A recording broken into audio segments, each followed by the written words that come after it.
previously during the investigation. I'm Kaysen, Forrest Kaysen. Thomas, did you see Nick here? No.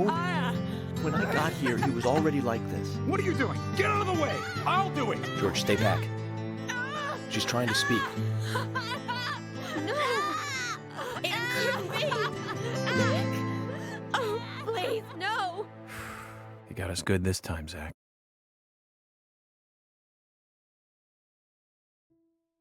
Oh, I can't believe it, man.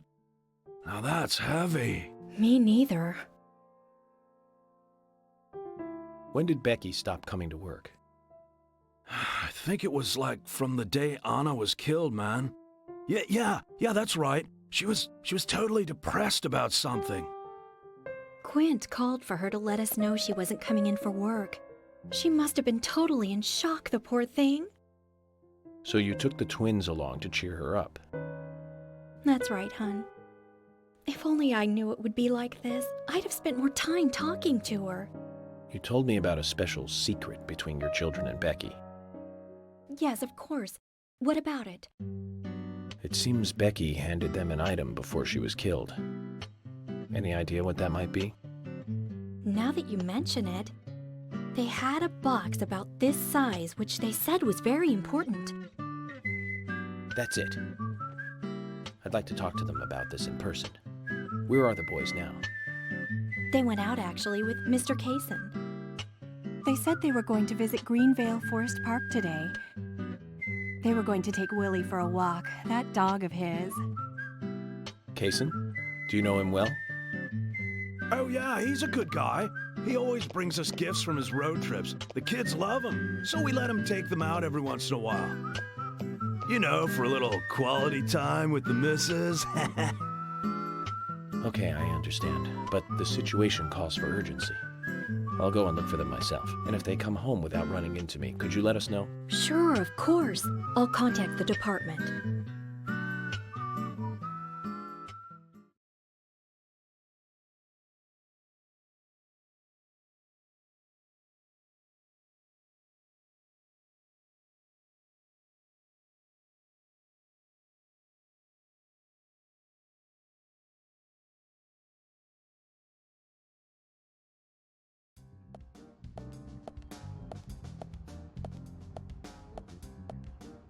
Isaac and Isaiah aren't here.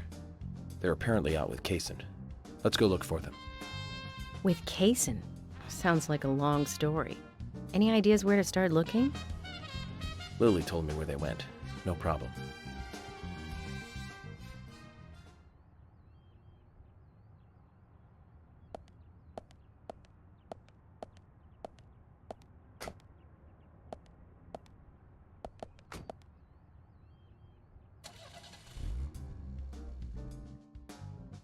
And today, we're stuck here having to search for lost children. They're not lost. We're the ones who are lost.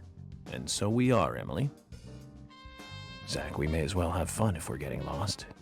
You sure know how to take your time at a time like this. Hello everybody, Booker Player 1 here, and welcome back to my Let's Play of Deadly Premonition. We are on our way to go meet with the twins. On the way there, we will have a conversation with Emily, as soon as it gives me the trigger, the prompt, if you will. A lot of talking in this chapter, so commentary will probably be at a minimum.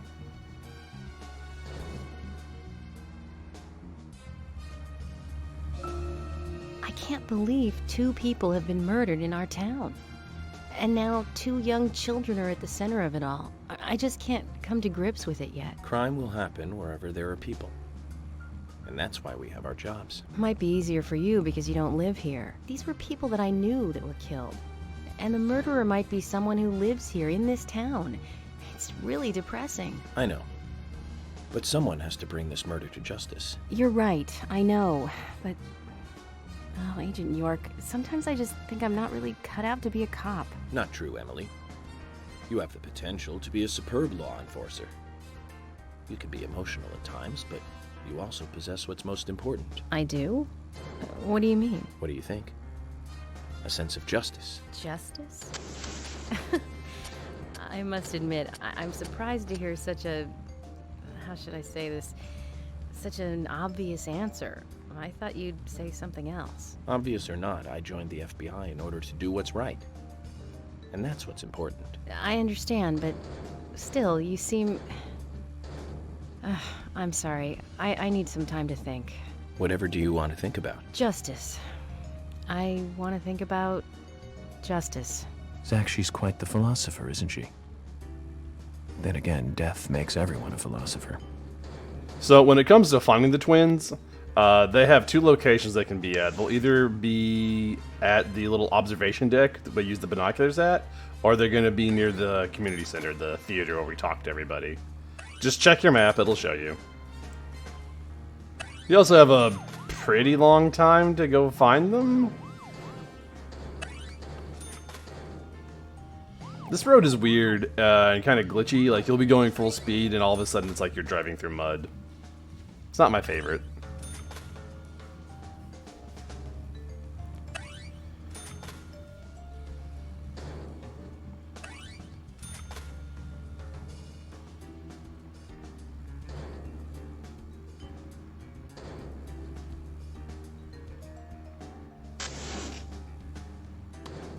We should get one more prompt from Emily to talk, but I think it's another one of those like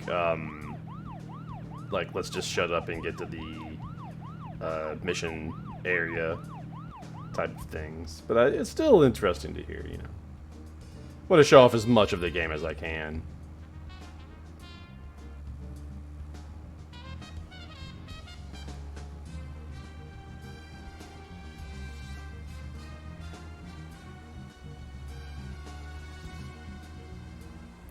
I'm thinking. Can you give me some space? Don't worry, I can look for the twins at the same time. I'm a little worried if your mind is that preoccupied, but far be it for me to say anything. And again, we continue driving like 30,000 drunk uncles in a clown car.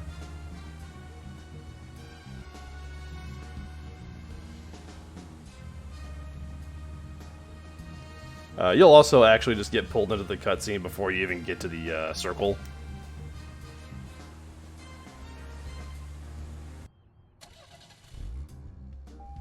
Zach, do you know the best way to find lost children? Posters. Put up posters to gather info. That's the most effective way. It works for pets as well as children, and always gets results. Offering a reward gets faster results. Our Bureau's favorite old trick. I just wanted to briefly show the conversation that York will have if you go alone instead of waiting for Emily to go with you.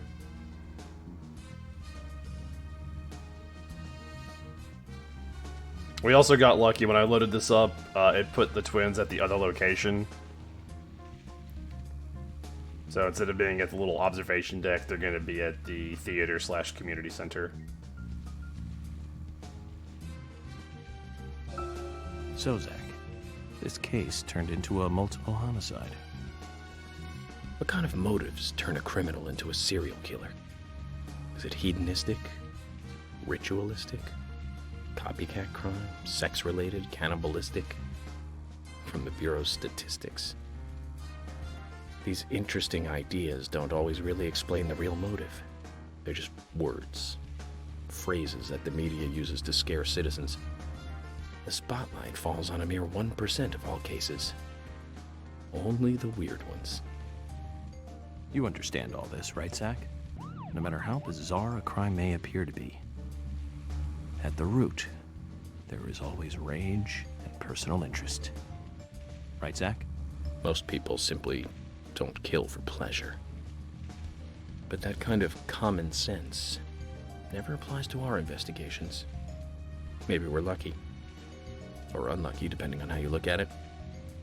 We end up working on those cases in that 1%. Do you remember, Zach, the first case we handled just after becoming a special agent? Now let's talk about this another time. I don't feel like it right now. So I really enjoy York's interactions with George and Emily and everyone else who is in town. But hearing him talk to Zach about stuff, I think, is sometimes more interesting. Because it's essentially his inner monologue. He's talking to us. He's having a conversation with us. There's Emily. I'm gonna beat her there.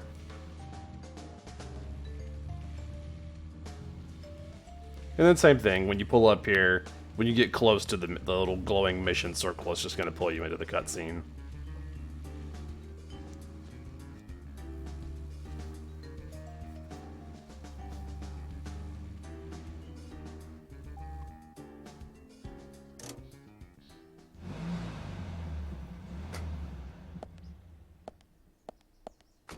Zach, is there something here that you want to check out? According to Lily, the twins should be with Kaysen. Perhaps we should try going to where she told us they might be.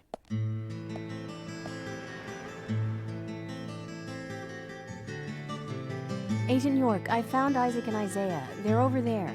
Let's go.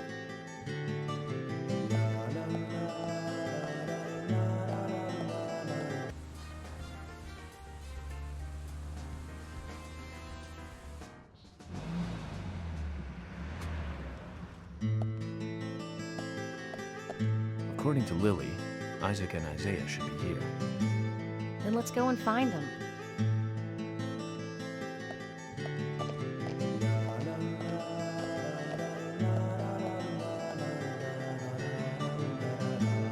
Hello again, Isaac and Isaiah. I hear you're teaching Willie to do tricks. What's your secret? It's easy. Really simple. If he does it right, we give him a treat. A cookie if he does it right. I see. Very clever. So, tell me, you two. Could you perhaps tell me your other special secret with Becky?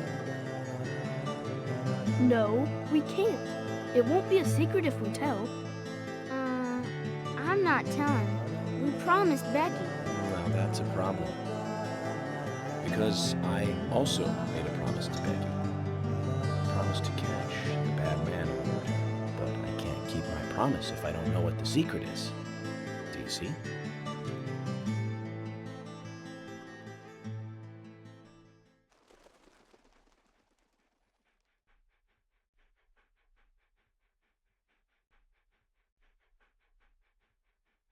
She told us to give Diane a box.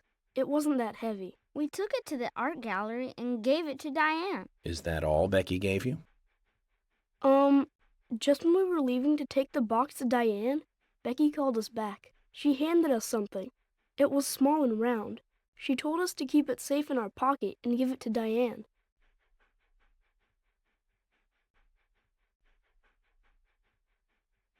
And then you met Carol on your way?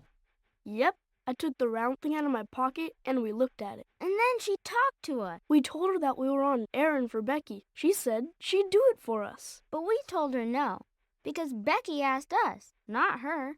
We promised Becky to do it ourselves.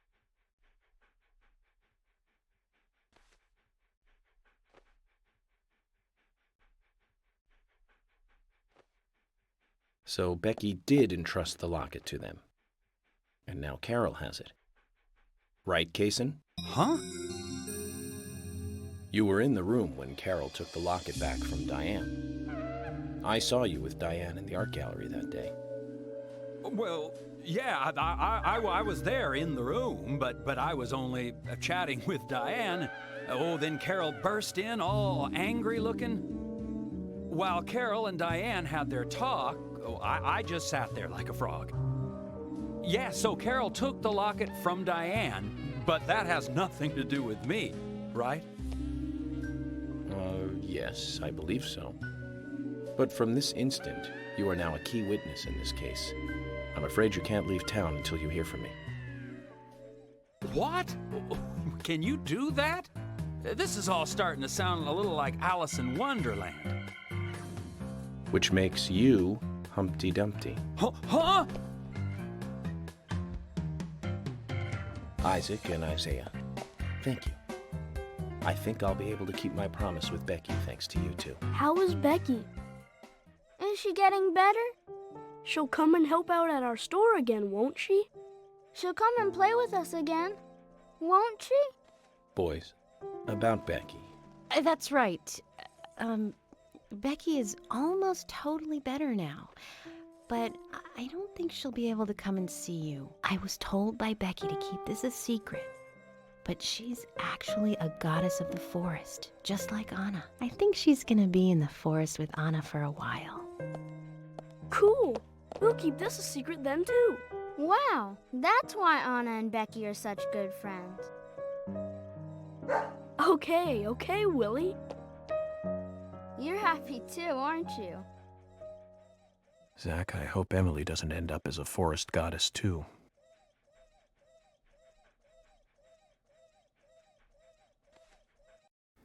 And then we get another, profiling recap, like we did last time.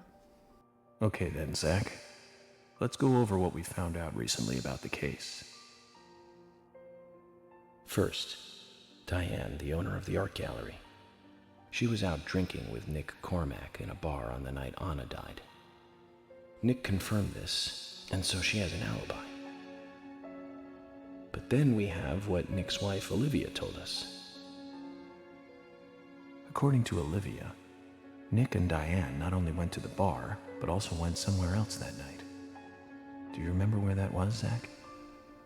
Same thing, just answer the questions. The answer here is going to be the art gallery. That's right, the art gallery. Before entering the gallery, Diane looked back towards Olivia, almost as though she saw Olivia in the dark. Nick's behavior has also become more suspicious by the day. If Olivia is correct, then he is heavily involved in this case. But we have no conclusive evidence of that at the moment. The only thing we can say for sure is that Nick's whereabouts are unknown at the time of Becky's murder. He has no alibi for the crime, but that fact alone means nothing.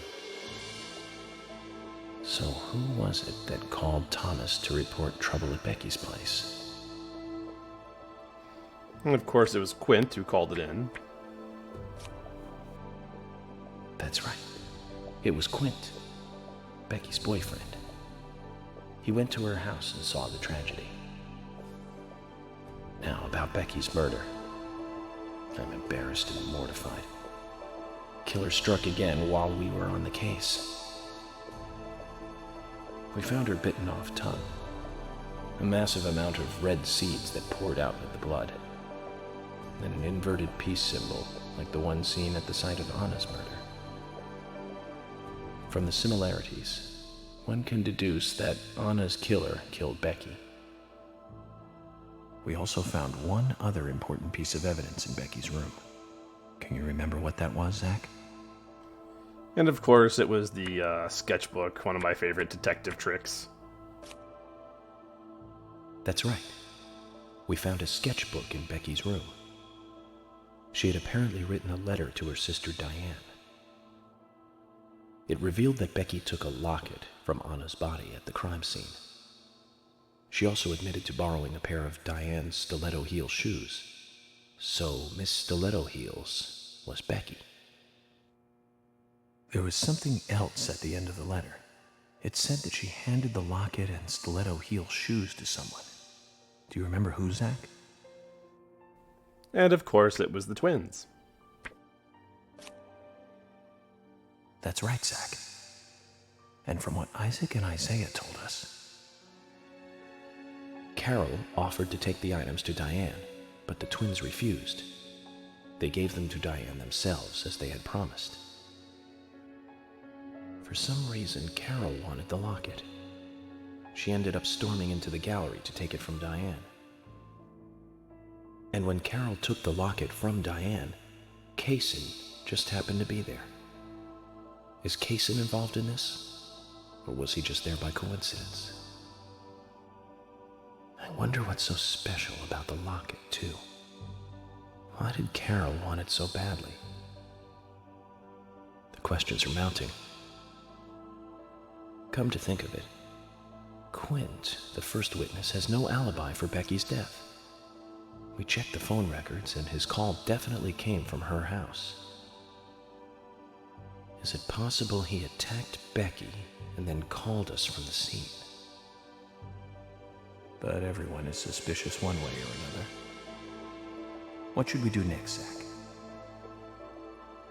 Okay, who's the most suspicious? This is the only question York asks that might trip you up if you haven't been paying super close attention, but the answer is Diane. That's right. Becky's sister and Carol's enemy, linked to both Nick and Kaysen, the elegant owner of the art gallery. Zach, that's our next move.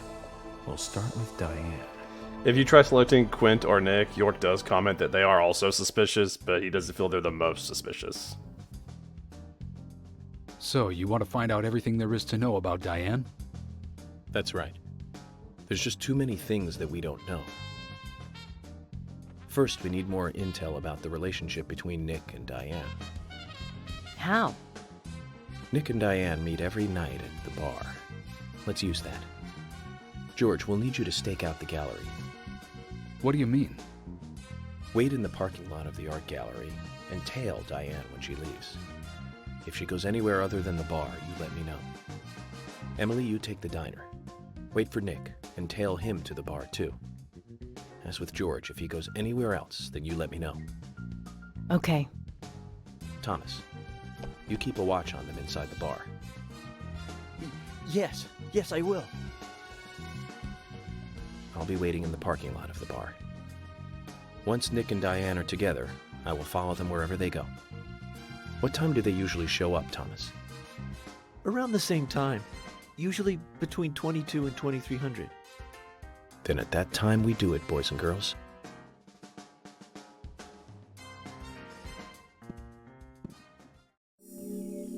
So that's going to wrap it up for this video. Once again, sorry there wasn't a lot to comment on, other than my opinions on York's conversational skills.